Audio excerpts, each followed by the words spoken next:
Hello दोस्तों, नमस्कार। अभी की सबसे बड़ी खबर आ रही है, जहां मसूद अजहर पर खुलासे से पाकिस्तान का हुआ बंटाधार, सारे किए कराए पर फिर गया पानी, अंतरराष्ट्रीय लेवल पर हुई भारी बेइज्जती, वहीं बताएंगे। श्रीलंका में लगी चीन की लंका, भारत ने पीट दिया ड्रैगन की हुई करारी हार, बताएंगे क्या है मुद्दा। तो वहीं भारत में लोकसभा चुनाव के समय पीएम मोदी के खिलाफ पाकिस्तानी मीडिया का जहरीला प्रचार, हिंदू राज बनाने की तैयारी में है मोदी जी। जी हाँ दोस्तों, बताएंगे कितना बड़ा इल्जाम लगाया है पाकिस्तानी मीडिया ने पीएम मोदी पर। तो वहीं चुनाव के बीच लवली के इस्तीफे से कांग्रेस में मच गया हड़कंप, खड़गे एकदम हुए एक्टिव, सारी जानकारियां बताएंगे। बस वीडियो कम तक बने रहेगा। और खबरों में आगे बढ़ने से पहले देश भारत का, भारतीय सेना का, भारत के संप्रभुता अखंडता का पुरजोर समर्थन करते हैं तो वीडियो को लाइक करके, चैनल को सब्सक्राइब करके, बेल आइकन दबा के कमेंट में जय हिंद कहना मत भूलिएगा। बात करें पहली बड़ी खबर की, जहां मसूद अजहर पर खुलासे से पाकिस्तान का बंटाधार, सारे किए कराए पर फिरने जा रहा पानी। बता दें, हिंदुस्तान का सबसे बड़ा दुश्मन आतंकी मसूद अजहर पाकिस्तान में फिर से जिंदा हो गया है। 2 साल से जिस आतंकी मसूद अजहर से पीछा छुड़ाने के लिए पाकिस्तान सरकार उसे अफगानिस्तान में बता रही थी, तालिबान के संरक्षण में बता रही थी, लापता बता रही थी, उस पर पाकिस्तान का दोगलापन अब सारी दुनिया के सामने आ गया है। मसूद अजहर पर पाकिस्तान के झूठ की पोल खुद इस आतंकी दरिंदे मसूद अजहर ने ही खोल दी है। इससे पाकिस्तान की अब परेशानी बढ़ने वाली है। जी हाँ दोस्तों, दरअसल अचानक जैशे मोहम्मद के सोशल मीडिया पर मसूद अजहर का नाम आया, जिसमें बताया गया है कि आतंकी मसूद अजहर हर सुबह 9 बजे से 10 बजे और दोपहर में 3 बजे से 4 बजे के बीच अपने समर्थकों के सवालों का जवाब देगा। बता दें, आतंकी मसूद अजहर पर खुलासे से पाकिस्तान के सामने कई चुनौतियां खड़ी हो गई हैं। दरअसल पाकिस्तान 2022 से एफएटीएफ की ग्रे लिस्ट से बाहर है। अब भारत एफएटीएफ से पाकिस्तान पर बैन की मांग कर रहा है। पाकिस्तान फिर से ग्रे लिस्ट में आ सकता है, जिससे पाकिस्तान मसूद अजहर पर कार्रवाई के लिए मजबूर हो सकता है। पाकिस्तान को मिल रही अंतरराष्ट्रीय मदद को झटका लग सकता है। मसूद अजहर पर दुनिया को समझाना पाकिस्तान के लिए मुश्किल है। इससे दूसरे देशों से संबंधों पर भी असर पड़ सकता है। आपको बता दें, पाकिस्तान लगातार यूनाइटेड नेशन में अंतरराष्ट्रीय स्तर पर यह कहता आया है कि मसूद अजहर पाकिस्तान में है ही नहीं, लेकिन अब जो सच्चाई निकलकर सामने आई है, पाकिस्तान को घुटनों पर लाकर खड़ा कर देगा और वो कभी फिर खड़ा हो ही नहीं पाएगा। बहरहाल ये बहुत बड़ी खबर थी, हमने आपको एक्सक्लूसिवली बताया। साथ ही साथ बता दें, श्रीलंका में लगी चीन की लंका, भारत ने पीट दिया ड्रैगन की हुई करारी हार। दरअसल श्रीलंका के जिस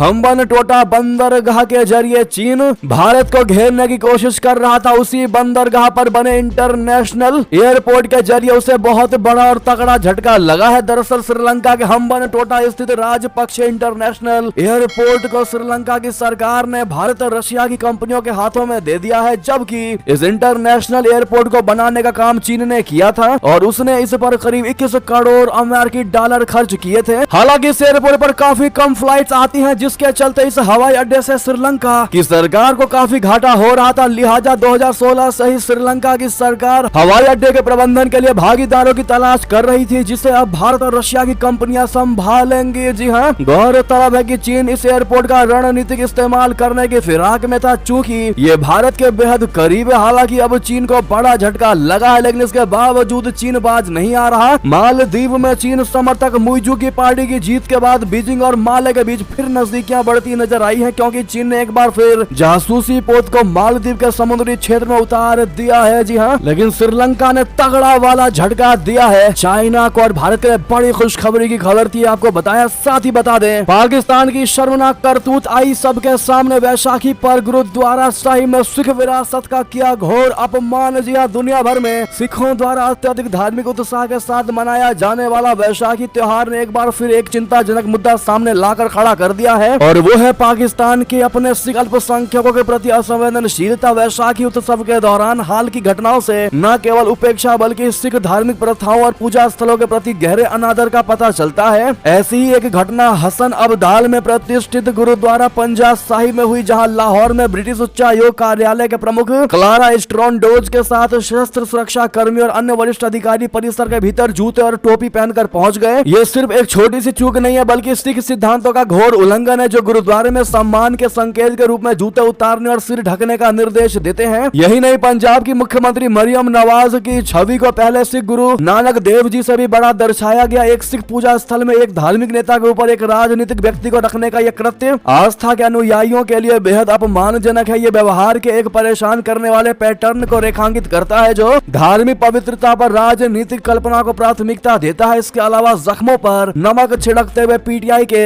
सदस्य और ओवरसीज पाकिस्तान सॉलिडेरिटी के पूर्व अध्यक्ष आसिफ खान को भी अपने यात्रा के दौरान श्री पीर पंजा साहिब के अंदर जूते पहना देखा गया। ये घोर अपमान किया गया है पाकिस्तानियों के द्वारा। तो वहीं आपको बता दें, अमेरिकी एम्बेसडर एरिक गारसेटी का चुटकी भरा अंदाज कहा, अगर आप भारतीय नहीं हैं तो अमेरिका में सीईओ नहीं बन सकते। जी हां, भारत में अमेरिकी राजदूत एरिक गारसेटी ने टॉप अमेरिकी कंपनियों में नौकरी पाने का ख्वाब देखने वाले भारतीय आईटी छात्रों और अन्य पेशेवरों की तारीफ की। उन्होंने कहा कि आज ऐसी स्थिति है कि फॉर्च्यून 500 कंपनियों के 10 सीईओ में से एक भारतीय अप्रवासी है जिसने अमेरिका में पढ़ाई की है। गारसेटी ने कहा कि पुराना मजाक ये था कि अगर आप भारतीय हैं तो आप अमेरिका में सीईओ नहीं बन सकते। अब मजाक ये है कि अगर आप भारतीय नहीं है तो आप अमेरिका में सीईओ नहीं बन सकते। चाहे वो गूगल हो, माइक्रोसॉफ्ट हो या स्टारबक्स, लोगों ने आकर एक बड़ा फर्क बनाया है। जी हाँ, यानी कि इस अमेरिकी एम्बेसडर ने भी ये कबूल किया है कि भारतीय आज हर जगह छाए हुए हैं। सीईओ जैसे पद पर भारतीय बैठे हुए हैं। ऐसे में अगर आपको भी एक भारतीय होने पर गर्व है तो अपनी राय अवश्य दीजिएगा और मेरा भारत महान कहना मत भूलिएगा। तो वहीं आपको बता दें, उधमपुर बॉर्डर पर मुठभेड़ के बीच फंसे 4 पाकिस्तानी आतंकी घुसपैठ के लिए मिली हाई ट्रेनिंग। बता दें, जम्मू कश्मीर के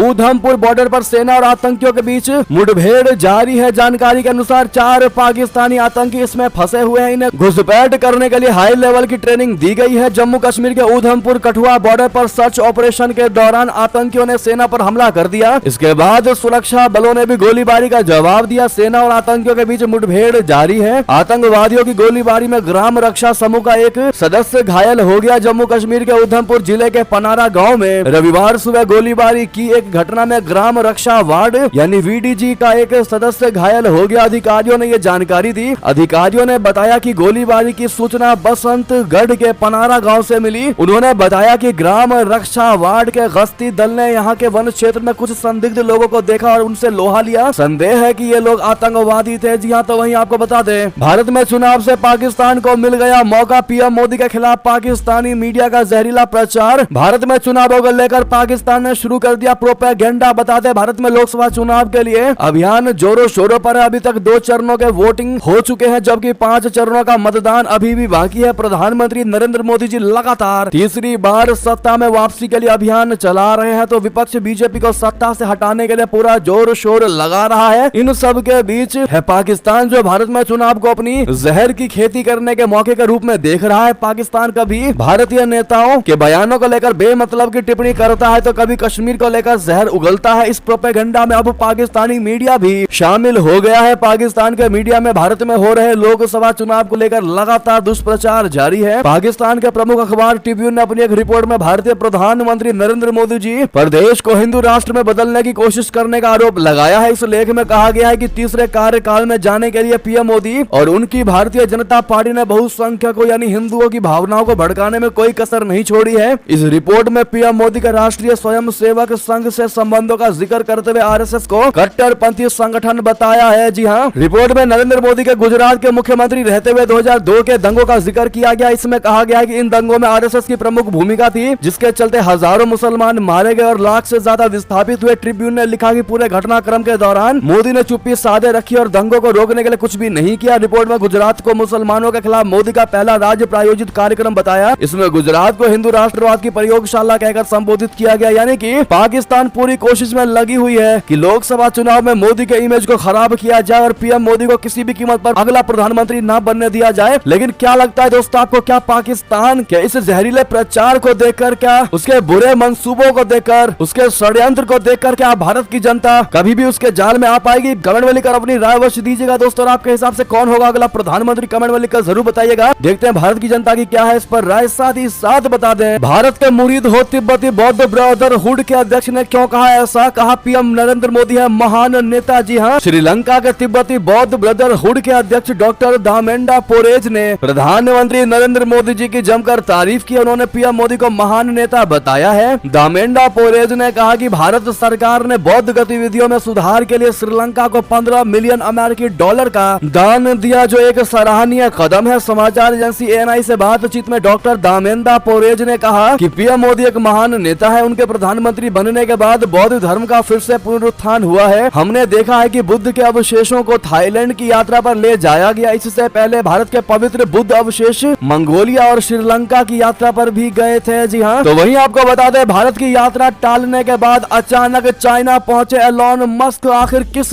बड़ी डील की है तैयारी, क्या भारत के साथ इन्होंने कर दिया धोखा? आपको बता दें, टेस्ला के सीईओ एलोन मस्क भारत की अपनी निर्धारित यात्रा स्थगित करने के बाद आज अचानक चीन पहुंच गए। रिपोर्ट के मुताबिक चीन अंतर्राष्ट्रीय व्यापार संवर्धन परिषद के निमंत्रण पर वो रविवार दोपहर राजधानी बीजिंग पहुंचे। बताया जा रहा है कि एलोन मस्क टेस्ला की फुल सेल्फ ड्राइविंग या एफएसडी पर बातचीत के लिए इस कम्युनिस्ट शासित देश गए हैं। दरअसल टेस्ला अपनी ऑटो पायलट टेक्नोलॉजी के सबसे एडवांस्ड वर्जन एफएसडी को नए बाजारों में लाने पर काम कर रही है। इससे पहले चीन के सैन्य परिसरों और कुछ सरकारी जगहों पर ऐसे वाहनों को प्रतिबंधित कर दिया गया था। ऐसा कहा गया है कि इन गाड़ियों में लगाए गए कैमरों को लेकर साइबर सुरक्षा चिंताओं के कारण ये कदम उठाए गए। तो वहीं बता दें, एक और इस्लामिक देश के साथ होगा भारत का ट्रेड डील। मोदी सरकार की मिडल ईस्ट डिप्लोमेसी का नया चैप्टर शुरू। जी हां, खाड़ी देशों में कदम का विस्तार करते हुए भारत ओमान आने वाले महीनों में एक व्यापार समझौते पर हस्ताक्षर करने के लिए तैयार है और मोदी सरकार की मिडिल ईस्ट डिप्लोमेसी का ये एक और नया चैप्टर माना जा रहा है। नई दिल्ली मिडिल ईस्ट में अपने संबंधों का विस्तार करना चाहता है, जहां बढ़ते जियोपॉलिटिकल तनाव प्रमुख शिपिंग मार्ग को खतरे में डाल रहे हैं। एक अधिकारी ने राइटर्स को बताया है कि इससे भारत को एक रणनीतिक साझेदार और अस्थिर क्षेत्र में प्रमुख व्यापार मार्गों तक पहुंच बनाने में मदद मिलेगी। जी हां, हालांकि भारत और ओमान के बीच वार्षिक व्यापार फिलहाल 13 अरब डॉलर से कम है, लेकिन यह रिश्ता नई दिल्ली के महत्वपूर्ण है क्योंकि ओमान भारत और ईरान के बीच होर्मुज जल डमरू मध्य का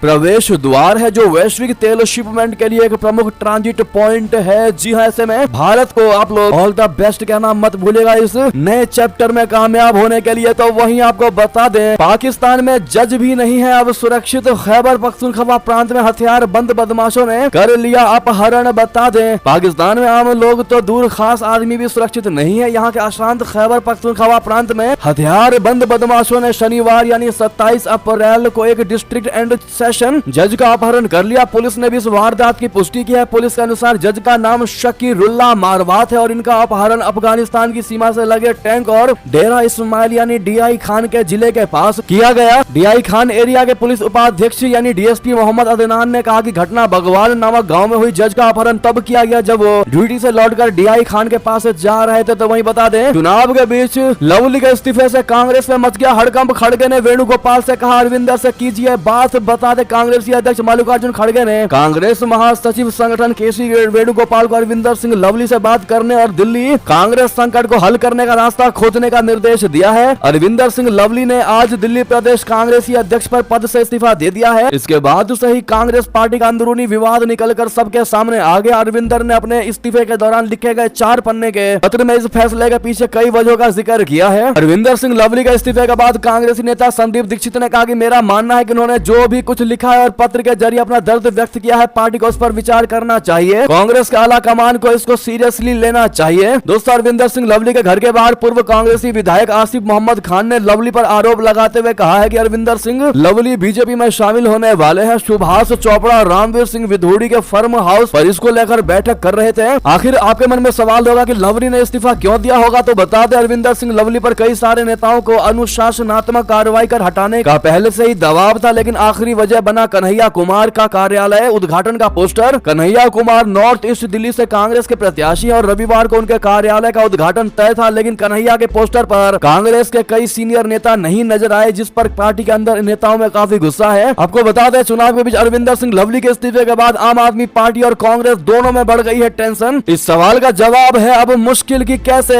मजबूत रह पाएगा गठबंधन। जी हाँ, तो इसी बीच कांग्रेस के दिल्ली प्रभारी दीपक बावेरिया ने कहा कि नहीं बदले जाएंगे उम्मीदवार। तो वहीं आपको बता दें, चुनाव से पहले आरक्षण पर मोहन भागवत का सबसे बड़ा बयान सामने रखा आरएसएस का पक्ष। बता दें, लोकसभा चुनाव के बीच तमाम सियासी नेताओं की सुई आरक्षण पर आकर अटक गई है। बीजेपी कांग्रेस दोनों एक दूसरे पर आरक्षण छीनने की मंशा का आरोप लगा रहे हैं। इस बीच राष्ट्रीय स्वयंसेवक संघ यानी आरएसएस प्रमुख मोहन भागवत ने भी आरक्षण पर संघ का पक्ष रखा है। मोहन भागवत ने कहा है कि संघ परिवार ने कुछ समूहों को आरक्षण देने का कभी विरोध नहीं किया है। संघ का मानना है कि आरक्षण तब तक दिया जाना चाहिए जब तक इसकी जरूरत है। मोहन भागवत ने कहा कि आरक्षण और संघ को लेकर फेक वीडियोस फैलाए जा रहे हैं। ये भी कहा जा रहा है कि इस बारे में हम बाहर नहीं बोल सकते। ये सारी बातें पूरे तरीके से फेक हैं। आरएसएस प्रमुख भागवत ने पिछले साल नागपुर में कहा था कि जब तक समाज में भेदभाव भेदभाव है तब तक आरक्षण दिया जाना चाहिए। उन्होंने कहा था कि भेदभाव समाज में व्याप्त है, भले ही ये दिखाई नहीं देता हो। ऐसे में दोस्तों इस पर आपकी क्या निजी राय होगी कमेंट में लिखकर अवश्य बताएगा। बहरहाल ये थी कि सारी बड़ी खबरें, आपको खबर कैसी लगी, अच्छी लगी है तो वीडियो को शेयर करना मत भूलेगा व्हाट्सएप फेसबुक पर, तो वहीं वीडियो को लाइक करके चैनल को सब्सक्राइब करके बेल आइकन दबा के कमेंट में जय हिंद कहना बिल्कुल मत भूलिएगा। मिलते अगली बड़ी खबर में, बहुत बहुत धन्यवाद।